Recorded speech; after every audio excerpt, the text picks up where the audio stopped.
Hello guys, welcome to our channel. তো আজকের এই ভিডিওতে আমরা মেনলি মোহনবাগান ইস্ট বেঙ্গলের কিছু গুরুত্বপূর্ণ আপডেট নিয়ে কথা বলবো, পাশাপাশি ইন্ডিয়া ন্যাশনাল টিমকে নিয়েও কথা বলবো। তো ভিডিওটা ইন্টারেস্টিং হবে, শেষ পর্যন্ত দেখতে থাকো। আমাদের চ্যানেলে প্রথমবার এসে থাকলে সাবস্ক্রাইব করে পাশের বেল আইকনটিকে ক্লিক করে দিও। তো চলো শুরু করা যাক। প্রথমত আমরা কথা বলে নেব ইন্ডিয়া ন্যাশনাল টিমকে নিয়ে। তো ইন্ডিয়া ন্যাশনাল টিম তারা কিন্তু ট্রাই নেশন কাপ নামে একটি টুর্নামেন্ট খেলতে যাচ্ছে। আর সেই টুর্নামেন্ট খেলার জন্য ভারতীয় দলের হেড কোচ মানোলো মার্কুয়েজ তিনি যে 26 জনের স্কোয়াড অ্যানাউন্সমেন্ট করলো। তো গোলকিপার হিসাবে 3জনকে নেওয়া হয়েছে। 1 নম্বর গুরপ্রীত সিং সান্ধু, 2 নম্বর অমরিন্দর সিং, 3 নম্বর বিশাল কাইত। ফাইনালি বিশাল কাইত কিন্তু সুবিচার পেল।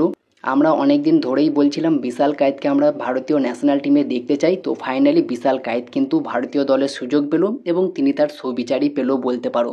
বিশাল কাইত কিন্তু অনবদ্য খেলছিল, তারপরেও তিনি কিন্তু ভারতীয় জাতীয় দলে খেলতে পারছিল না। ফাইনালি ট্রাই নেশন কাপের জন্য তাকে কিন্তু সিলেক্ট করেছে মানোলো মার্কুয়েজ।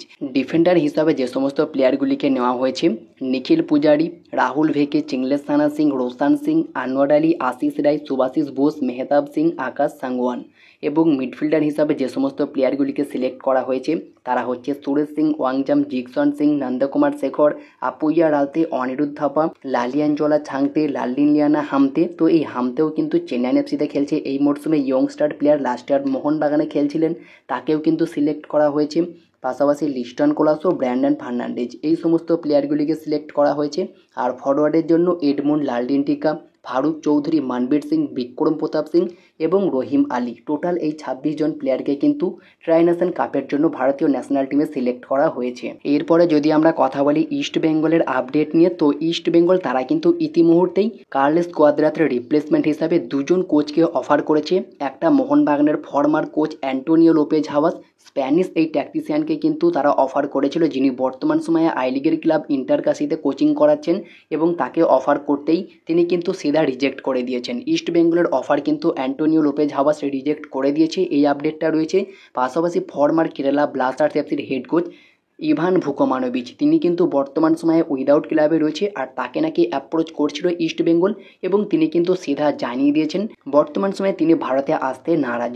বিশেষ করে তিনি ইস্ট বেঙ্গলের অফারটা রিজেক্ট করেছেন, এমনটাই কিন্তু খবর রয়েছে। তবে ইস্ট বেঙ্গল তারা কিন্তু থেমে থাকেনি, তারা কিন্তু ফর্মার বেঙ্গালুরু এফসির হেড কোচ সাইমন গ্রেসন তাকে কিন্তু টার্গেট করছে তাদের নতুন হেড কোচ হিসাবে যুক্ত করার জন্য। তো দেখা যাক সাইমন গ্রেসন ফাইনালি আসতে রাজি হয় কি ইস্ট বেঙ্গলে, এটার দিকে আমাদের নজর থাকবে। তো আসলে কতটা বেটার হবে অবশ্যই কমেন্টে জানিও।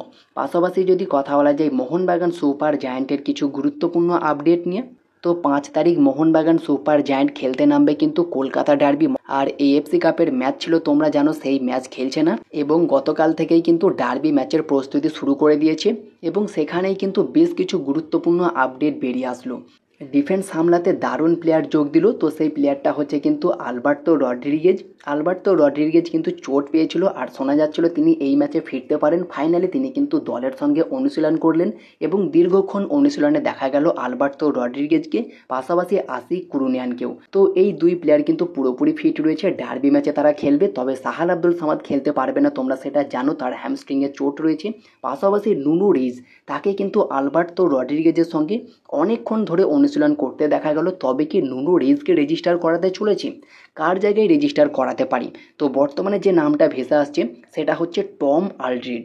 টম আলড্রিডকে আনরেজিস্টার করে কিন্তু নুনু রেইজকে রেজিস্টার করানোর একটা পরিকল্পনা রয়েছে।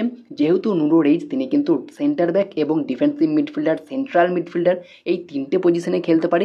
বর্তমান সময়ে কিন্তু মোহনবাগানের সেন্ট্রাল ডিফেন্সিভ মিডফিল্ডার পজিশনে কিন্তু খুব সমস্যা রয়েছে, তোমরা দেখতেই পাচ্ছ। তো সেই জায়গায় নুনু রেইজ আসলে টম আলড্রিডের জায়গায় অবশ্যই বেটার হবে মোহনবাগানের জন্য।